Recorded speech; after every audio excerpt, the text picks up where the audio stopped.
Are you overwhelmed by the challenge of personalizing communication for thousands of students? That's where Element 451's AI assistants come in. From nudging prospective students to guiding those already on their journey, AI assistants don't just automate, they write, build, and optimize every step of your digital campaigns. Discover how at element451.com/AI team.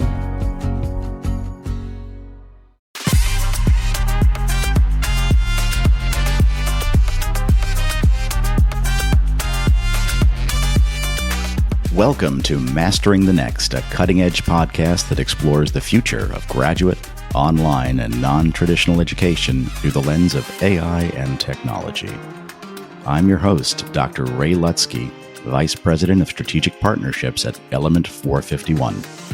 Join me every 2 weeks for discussions with some of the thought leaders shaping the future of graduate enrollment management through technology. Mastering the Next is a part of the Enrollify Network, a robust collection of podcasts designed to help higher education professionals like you grow. Explore our other shows at enrollify.org or check out some of my personal favorites linked in the show notes below. Enrollify is made possible by Element 451, the next generation AI student engagement platform that helps institutions create meaningful and personalized interactions with students. Learn more at element451.com.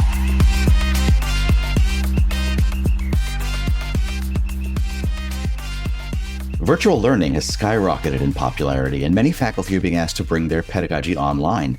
Today, I'm joined by Dr. Amanda Smith, Chief Academic and Product Officer at Risepoint, a leading educational institution dedicated to empowering universities to improve access and affordability for their academic programs through online learning. Risepoint specializes in providing comprehensive training and resources to help faculty excel in online teaching environments. And in this episode, we'll delve into how best to support faculty in their transition to online teaching and explore the strategies that can foster continuous improvement and innovation. Amanda, welcome to the podcast. Thank you, Ray. I'm so glad to be here. So I want to start by asking, what's next for Risepoint? How do you see online program adoption growing? That is a great question. Well, first, let me start by sharing a little bit about Risepoint. Risepoint came together via a merger between Academic Partnerships and Wiley University Services earlier this year. As a result, we're taking our collective 20 years of experience and supporting more than 125 universities, not just domestically, but across the globe. We have over 2,000 programs currently that we're helping to support, which also includes collaborating with over 1,800 faculty. When you ask, kind of what's next and where we see some of this going, we anticipate that, year over year, we'll add alongside of our partners at least a few hundred programs as we, again, continue to collectively help expand access to high quality, affordable, workforce relevant education. So this conversation around supporting faculty in that process is probably more relevant than ever. The bottom line is that I think that access to online education is only going to continue to grow, and faculty are going to continue to need support, professional development, and methodologies that they feel confident in as they deliver that online education to their students. So some faculty are probably very excited about this. Others probably have questions, and they probably don't really get how the technology really has evolved and can be leveraged to enhance the experience for students. So how can technology be leveraged, and what are you doing to leverage technology to improve online teaching experiences for both the students and the faculty? Yeah, no, it's, again, a really good question. So it's interesting. We've been having this conversation across the academic services team at Risepoint related to, again, kind of where we are in this moment in time. If you go back 10, 15 years, a company like Risepoint was able to, to help faculty navigate a learning management system and start to think about best practices in online learning and help by bringing instructional designers to the table to assist with that development or migration. Today, many programs are already online. Most faculty, especially kind of post-pandemic, have some online experience. And the conversation has changed very much. To your point, it's more about the cutting edge and best in class tools and tech that are helping faculty go further faster than it is about how to build your online course kind of 101, if you will, right? Like it's a very different conversation. And the value add or the value proposition that an organization like Risepoint can bring to the table is that we're getting ahead of those trends, right? In particular, clearly, like AI is such a hot topic this year. Every conference, regardless of industry, right? It's the headline. And it's the headline for us too. We're spending a lot of time looking at and researching and kind of developing our go forward methodologies around how to, again, incorporate best in class AI tools and tech that, again, are allowing faculty to develop the highest quality online courses, but at a fraction of the time, right? So I say all that to say that, again, I think that what we're able to bring to the table now is getting ahead of those things and being able to bring those methodologies to our partners versus our partners and our partner faculty and the instructional design, teams on campus having to spend a lot of time kind of figuring those pieces out for themselves, right? That's interesting. And it brings up a question.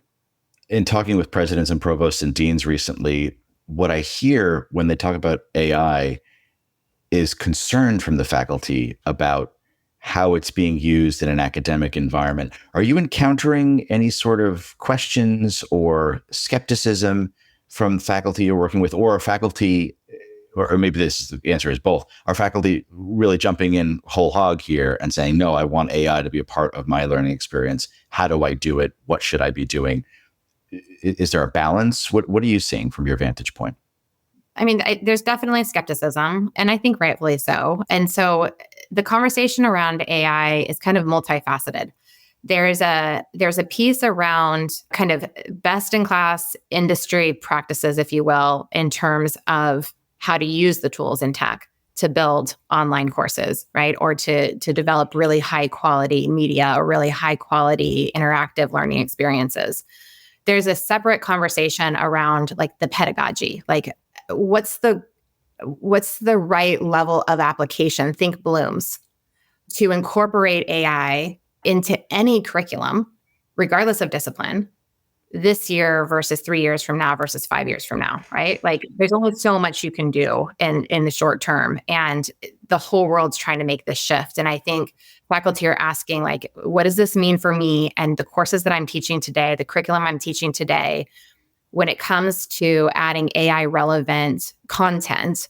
Is it more of a like recognize kind of, again, a lower level Bloom's, if you will, recognize how AI is impacting your industry versus a higher level synthesis, like application, being able to actually develop the skills to leverage AI in whatever industry it is that we're talking about, right? So again, there's this pedagogical piece. There's a discipline specific piece, which is like what additional AI programs should be added to any given portfolio or any given catalog, right? How does the STEM catalog need to be expanded? Again, what are very specific AI relevant programs and what should be included? There's an interdisciplinary piece, which is in any given discipline, in any given subject matter, how are the programs being threaded with curriculum that is very AI focused? And you have a bit more of like a hybrid content, if you will. And so I say all this to say that it's not just as simple as like, what does ChatGPT mean for my teaching and learning, right? Like of course, that's that's where the conversation is going to start, likely with faculty and apprehension around academic integrity and assessment, et cetera. But again, like this is a much bigger conversation. And Risepoint is really spending time thinking about the role that we play in bringing faculty along in each of these areas, bringing program leadership along in these areas, administration as it relates to, again, optimal portfolio mix, if you will. Does that help? Kind of. Yeah. Yep. I mean, that's great. And it's really a nice expansive view. I think some institutions are struggling with how to think about this. And that's a nice structure to kind of solidify around. And that kind of brings me to a question about collaboration. I'm sure some faculty are better at using technology tools than others, depending on their discipline, depending on their their teaching style. So what role does that collaboration between faculty and their peers play in the transition to bringing pedagogy online? Yeah, no, really, again, very relevant. It's interesting. We actually just surveyed a very large group of our faculty across, again, the 125 universities and the 2,000 programs. And we specifically were asking about professional learning communities, professional development, what's really important to faculty at this moment in time around collaboration and around skills development and online teaching and learning, and also what's not maybe as high of a priority as maybe it once was. And the collaboration piece is super important. Faculty want the opportunity to sit side by side with peers, with colleagues, and ask the question like, how are you approaching this particular thing in this particular discipline? Again, sticking with the theme of AI, right? Like faculty want the opportunity to talk with each other around a table around best practices, what their experiences are, what their lessons learned have been, what they're trying or testing out, what's going really well, what's not. And so Risepoint's really working to play a part in fostering that community and fostering that collaboration. We talk about the value of the network, if you will, and this idea that, as a part of a consortium, if you will, of 125 universities that is continuing to grow, there's incredible access to other faculty and other best practices that we can, again, help to facilitate to ensure that those conversations are really rich and super helpful for the faculty that we're supporting. Hey there, it's Mallory, Chief Strategist of Enrollify. Higher ed is facing a leadership crisis. The demands on today's college and university leaders are skyrocketing, and talent is leaving the industry at an unprecedented rate. New leaders like you are emerging, but no one is getting the proper training to be successful. Well, Enrollify is here to change that. Our new course, Lessons in Leadership, taught by Dr. Carrie Phillips, will prepare you to be a confident, empathetic, and effective leader. From systems thinking to adaptive leadership, building culture to handling difficult decisions, this comprehensive online course is perfect for new and aspiring leaders. Don't wait. The course starts September 9th, and for a lucky group of 26 students, we have the option to add interactive sessions with Dr. Phillips for personalized guidance. Visit enrollify.org to learn more. That's great. That's powerful to think about that kind of collaboration at that scale. I can imagine, though, for some faculty, they can feel like this is such a shift for their value in the institution. Am I being put in a bottle to be used later? Am I being commoditized? So what strategies do you suggest to ensure that faculty really feel supported and valued during this transition? Clearly, there are opportunities for them to bring their pedagogy to more students at scale, to leverage best practices and best-in-class technology. But how do you help them feel valued in this process? What does that mean? I think some of this, or the answer to this, like again, kind of shakes out with this survey that we just conducted. I think really listening to what it is that faculty say that they need to feel supported in the migration to online and in their online teaching and learning. Faculty shared with us, again, via this recent survey, that intellectual curiosity and their ongoing professional growth is really important to them. They want to be in an environment where they have the opportunity to continue to develop their skills, to really lean into the research around the best practices and to share that research with each other. Faculty shared that they really want practical applications and hands-on learning as it relates to feeling supported in the design and development of online learning. They want to make sure that, or they're asking for professional development and support models that ensure really practical takeaways, that really honor their teaching practices, that really help to meet them where they are. We talked about the collaboration and the learning community piece. That's super important. And if you're supporting a group of faculty who's maybe moving online for the first time or have maybe, again, have taught online for a period of time, but are either migrating or iterating, again, giving faculty the opportunity to sit side by side, plan together, design together, share each other's best practices is just super important to the success of those initiatives. Faculty also want recognition. And in some cases, they want to be incentivized to play a part in these models. The recognition of the hard work that goes into standing up high quality online learning is something, again, that like faculty want to share with others. They want the opportunity to share with others, and they want to be recognized for that, right? Not just that like, this is something we're doing over here on the side and you're helping us with this, but like, wow, we have this incredible group of faculty that have really invested their time and their energy into doing this in the highest quality way. And for the institution to be able to demonstrate that they're really proud of that, right? They're really proud of that group of faculty for their hard work, I think is really important.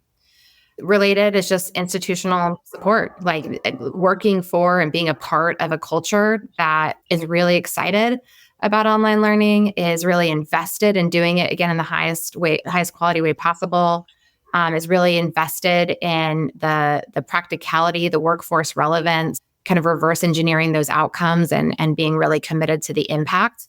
I think all of those things, all of these pieces are, essential to helping faculty feel really supported and really energized about online learning, not just now, but in the future. That's interesting. Those findings are incredible. And it brought to mind a question that's somewhat discipline specific. And I know you do a lot of work with healthcare programs, and that's a growing area of need. And the impact of those programs is really profound. So that's transitioned a lot. That's changed a lot over time. What sort of trends have you seen in the development of online programs in health sciences, in nursing? And where do you see that going? Do you see adoption continuing? I'm just curious from your perspective. I have a lot to say about that. So at Risepoint, we are hyper invested in helping our university partners partner with local hospitals and local hospital systems in order, in particular, to address the nursing shortage head on. Over the course of the pandemic, hundreds of thousands of nurses left the profession. It's anticipated that another 600-some thousand nurses will leave in the next couple of years. And so there's these macro headwinds that are, again, super important for universities to consider in terms of the programs that they're offering in healthcare, in particular in nursing. So the pre-licensure space is the space where, again, Risepoint's spending a lot of our time and our partners are spending a lot of time. Pre-licensure being, a program that's leading to licensure where a nurse is going to sit or a nursing student's going to sit for the NCLEX. So these are programs like your ASN, your ADN, your BSN, your DEMSN, again, essentially preparing your bedside nurse, right? And this is a shift in the trend, if you will. If you go back 10, 12 years in time, magnet status was super important. Hospitals were being incentivized to incentivize nurses to go back to school to get a bachelor's degree.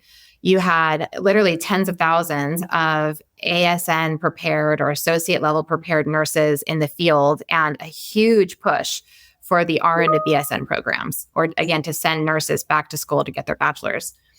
Fast forward 10 years and the pandemic, we have more nurses entering the field today with a bachelor's degree already than ever before. And we have this major issue on the front end of the funnel, if you will, of just bringing bedside nurses in. And so understanding those macro trends, right, are really important to the university in preparing for and planning and launching and sustaining really high quality pre-licensure programs, which can be very difficult to do without hospital system partnerships in place. Pre-licensure programs require a lot of clinical time on site. They require clinical faculty. There's a number of kind of barriers and bottlenecks that make scaling pre-licensure programs really difficult.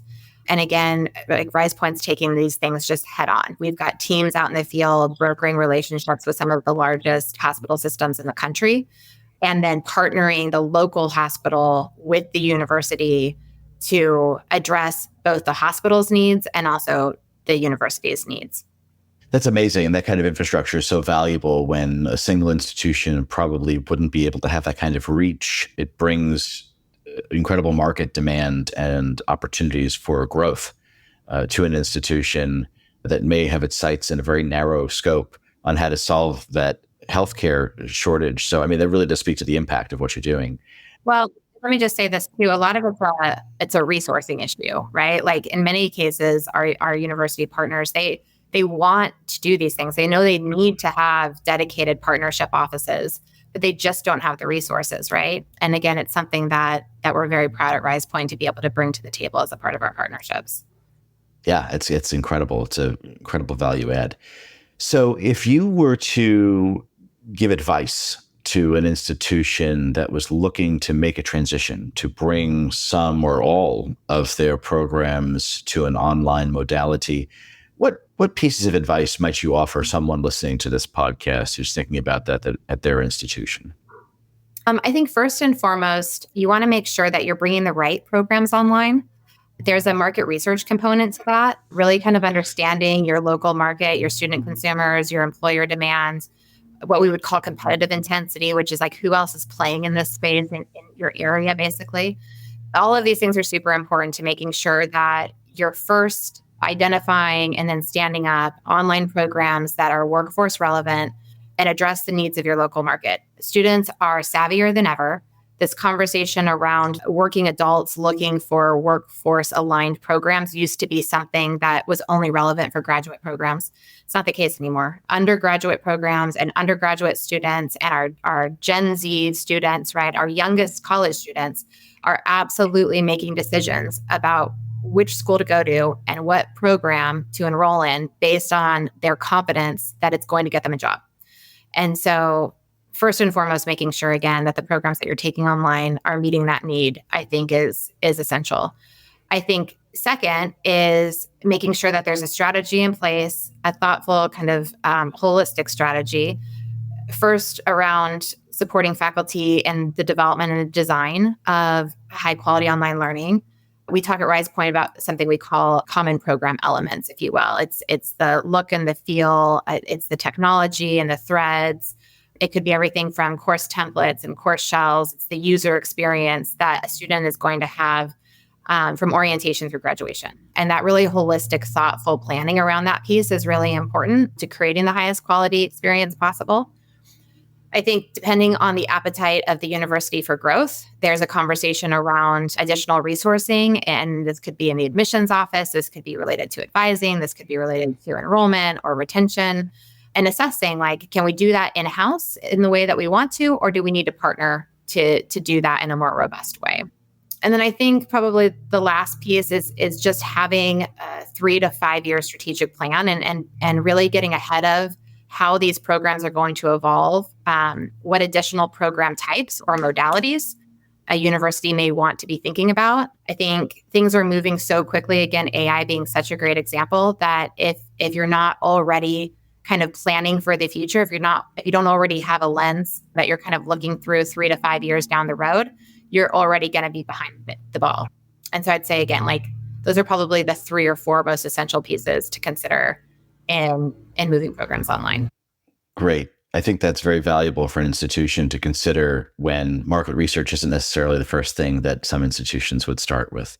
So using your crystal ball, looking at the future, how do you foresee the future of online teaching evolving? Are there things that institutions should be doing now along the lines of what you just suggested to prepare for future trends? I wish I had a crystal ball. If I had a crystal ball, I think first and foremost, again, is this AI piece. I mean, it's literally changing all of our worlds as we speak. And 1,000% AI is going to absolutely transform the face of online learning, in particular, online design and development. I think the way that we think about developing online courses and the highest quality student experience is going to be drastically impacted by the tools and the tech that are available now and are going to be available in the future. And I think I think faculty and universities can't get started fast enough really thinking about how that's going to impact the way they think about teaching and learning.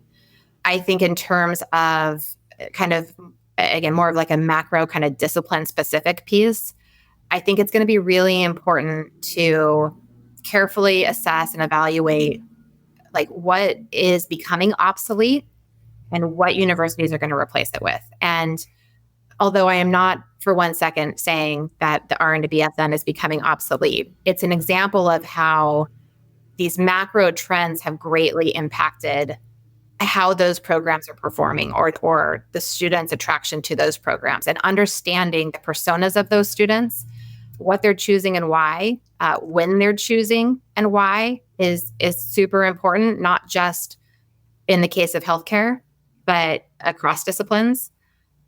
And so again, if I have a crystal ball, or I'm, the president of a university or in a leadership position at a university, these are probably some of the things that are top of mind for me, or some of the things that I would encourage that our partners in higher ed are really starting to think about. I think you helped a lot of people with your crystal ball, whether you think you have one or not. That was a great answer. So Dr. Amanda Smith, Chief Academic and Product Officer at Risepoint, thank you so much for sharing your thoughts with us. Yeah, thank you again, Ray, for having me.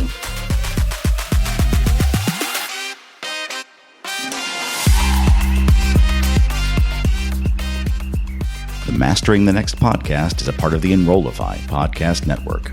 If you like this podcast, chances are you'll like other Enrollify shows too.